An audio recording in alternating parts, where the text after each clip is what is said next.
Hi ಎಲ್ರಿಗೂ ನಮಸ್ಕಾರ. ನೀವು ನೋಡ್ತಾ ಇದ್ದೀರಿ ಬಡವರ ಮಕ್ಕಳನ್ನ ಬೆಳೆಸಿಗುರು ಅನ್ನೋ ಚಾನಲ್ನ. ಸೊ ಯಾರು ಚಾನಲ್ನ ಸಬ್ಸ್ಕ್ರೈಬ್ ಮಾಡ್ಕೊಂಡಿಲ್ಲ, ಸೊ ಪ್ಲೀಸ್ ಸಬ್ಸ್ಕ್ರೈಬ್ ಮಾಡ್ಕೊಳ್ಳಿ ಅಂತ ಹೇಳ್ತಾ, ಸೊ ಇವಾಗ ಬರ್ತಾ ಇರೋ ನ್ಯೂಸ್ ಪ್ರಕಾರ ನಮ್ಮ ಅನುಶ್ರೇಕ ಅಂದರೆ ಆ್ಯಂಕರ್ ಅನುಶ್ರೀ ಅವ್ರದ್ದು ವಿವಾಹವಾಗೋದು. ಸೊ ಅವರು ವಿವಾಹವಾಗೋ ಜೀವನ, ಆಮೇಲೆ ಅವರು ನಡೆದುಕೊಂಡು ಬಂದ ದಾರಿ ಏನಂತ ಹೇಳ್ತೀನಿ, ಸವಿಸ್ತಾರವಾಗಿ ಕೇಳಿ. ಸೊ ಮೊದಲನೇದಾಗಿ ಅವರು 25 ಜನವರಿ 1988 ಜನಿಸ್ತಾರೆ.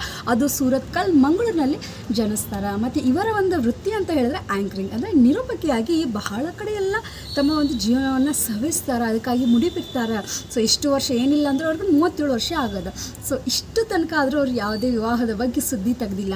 ಇವಾಗ ಸಡನ್ಲಿ ವಿವಾಹ ಮಾಡ್ಕೊತಾ ಇದ್ದಾರೆ.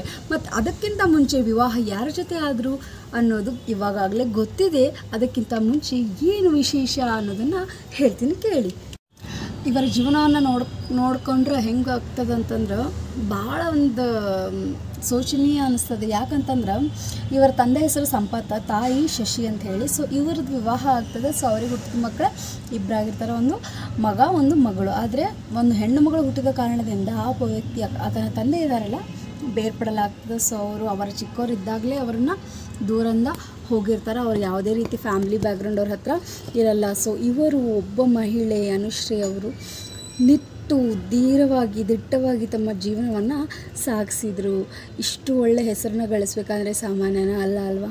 ಸೊ ಅದೇ ರೀತಿ ಅನುಶ್ರೀ ಅವರು ಕೂಡ ತಮ್ಮ ಜೀವನವನ್ನು ತನ್ನ ತಾಯಿ ತಮ್ಮನಿಗೋಸ್ಕರ ಬಹಳ ಮುಡುಪಾಗಿಟ್ಟಿದ್ದಾರೆ. ಮತ್ತು ಇನ್ನೂ ವಿಷಯ ಹೇಳಬೇಕಂದ್ರೆ ತನ್ನ ತಮ್ಮನಿಗೂ ಕೂಡ ಒಂದು ಬಿಸ್ನೆಸ್ಸನ್ನು ಹಾಕ್ಕೊಟ್ಟಿದ್ದಾರೆ. ಸೊ ಇಂಥ ಒಂದು ಅಕ್ಕ ಪ್ರತಿಯೊಬ್ಬನ ಒಂದು ತಮ್ಮನ ಜೀವನದಲ್ಲಿ ಇರಬೇಕಂತ ಹೇಳಿ ಆಶಿಸ್ತೀನಿ.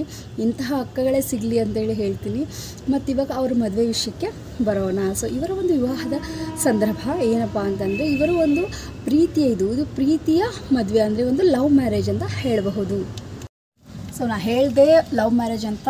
ಆಬ್ವಿಯಸ್ಲಿ ಲವ್ ಮ್ಯಾರೇಜು 5 ವರ್ಷದಿಂದ ಒಂದು ಫ್ರೆಂಡ್ಸ್ ಆಗಿದ್ದರು. ಸೊ ಅದಾದಮೇಲೆ ಒಂದು 3 ಇಯರ್ಸ್ ಅಂದರೆ ಈಗ 3 ವರ್ಷದಿಂದ ಅವ್ರ ನಡುವೆ ಒಂದು ಪ್ರೀತಿಯ ವಾತ್ಸಲ್ಯ ಬೆಳೀತು. ಸೊ ಇದರಿಂದ ಮದುವೆ ಫಿಕ್ಸ್ ಆಯಿತು. ಸೊ ಆ ಒಂದು ಹುಡುಗನ ಹೆಸರು ಬಂದು ರೋಷನ್ ಅಂತ. ಅನುಶ್ರೀ ವೆಡ್ಸ್ ರೋಷನ್. ಓಕೆ, ಚೆನ್ನಾಗಿದೆ ಅಲ್ಲ ನೇಮ್ಸ್. ಆಮೇಲೆ ಮದುವೆ ಒಂದು ಸಂದರ್ಭದೊಳಗೆ ಪುನೀತ್ ಅವ್ರನ್ನೂ ಮರೀಲಿಲ್ಲ. ಮತ್ತು ಇನ್ನೊಂದು ಹೇಳಬೇಕಂದ್ರೆ ಇಬ್ಬರು ಕೂಡ ಪುನೀತ್ ಸರ್ ಫ್ಯಾನ್. ಪುನೀತ್ ಸರ್ದು ಒಂದು ಸಣ್ಣ ಗೋಪುರ ಥರ ಮಾಡಿಬಿಟ್ಟು ಅವ್ರ ಫೋಟೋ ಇಟ್ಟು ಫ್ಲವರ್ಸ್ ಇಟ್ಟು ಎಷ್ಟು ಚಂದ ಡೆಕೋರೇಟ್ ಮಾಡಿದ್ರು ಅಂದರೆ ನೋಡಿದರೆ ನಿಜ ಕಣ್ಣಂಚಲ್ಲಿ ನೀರು ಬರುತ್ತೆ. ಎಷ್ಟು ಚೆನ್ನಾಗಿ ಮಾಡಿದ್ರು ಅವರು. ಕೊನೆಗೂ ಕೂಡ ಅವ್ರ ಮದುವೆ ಇದೆ. ಸೊ ಅಷ್ಟೆಲ್ಲ ಸಂಭ್ರಮದಲ್ಲೂ ಕೂಡ ಪುನೀತ್ ಸರ್ನ ನೆನೆಸ್ಕೊಂಡ್ರಲ್ಲ, ಅದು ಗ್ರೇಟ್ ಅಂತ ಹೇಳ್ಬೋದು. ಯಾಕೆಂದರೆ ಇವಾಗಿನ ಜನ್ರೇಷನಲ್ಲಿ ನಿಮ್ಗೆ ಗೊತ್ತೇ ಇದೆ, ಖುಷಿ ಅಂತ ಬಂದರೆ ಕಷ್ಟದಲ್ಲಿ ಇದ್ದವರು ಅಥವಾ ಕಷ್ಟದಲ್ಲಿ ಇದ್ದವರು ಕೈ ಹಿಡಿದವ್ರು ನೆನಪಿಸ್ಕೊಂಗಿಲ್ಲ. ಅಂಥದ್ರಲ್ಲಿ ಅನುಶ್ರೇಕ ಪುನೀತ್ ಸರ್ನ ಕೊನೆಗೂ ಮರ್ತಿಲ್ಲ. ಸೊ ಆ ಒಂದು ವಿಷಯಕ್ಕೆ ನನಗಂತೂ ತುಂಬ ಅಂದರೆ ತುಂಬ ಖುಷಿ ಆಗೋದು.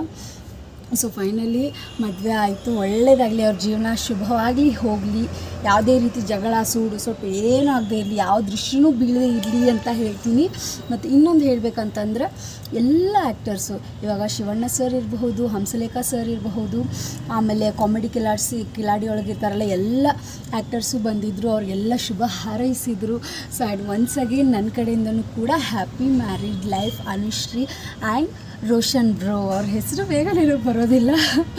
ಓಕೆ, ಮದುವೆ ಆಗಿಬಿಟ್ಟು ಹೊಸ ಜೀವನಕ್ಕೆ ಕಾಲಿಡ್ತಾ ಇದ್ದಾರೆ.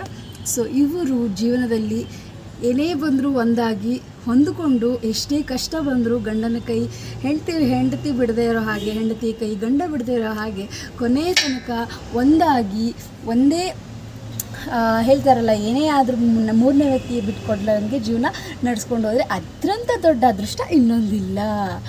ಮತ್ತು ಪೂರ್ತಿ ಮದುವೆ ಒಂದು ಜವಾಬ್ದಾರಿಯನ್ನು ಆತನ ತಮ್ಮ ವರುಣ್ ಅವರು ತೊಗೊಂಡಿದ್ರು. ಅಂದರೆ ಅನುಶ್ರೀ ಅವರ ಬ್ರದರ್ ಆಗಿರ್ತಾರೆ. ಸೊ ಅವರು ತೊಗೊಂಡಿದ್ರು. ಪೂರ್ತಿ ಅರಿಶಿಣ ಶಾಸ್ತ್ರದಿಂದ ಮದುವೆ ಮುಕ್ತಾಯ ಆಗೋವರೆಗೂ ಕೂಡ ಅವರು ಅವರ ಜೊತೆಯಲ್ಲಿದ್ದರು ಅಂತ ಹೇಳಿದ್ದಾರೆ ಮೀಡಿಯಾ ಮುಂದೆ ಕೂಡ ಅವರು.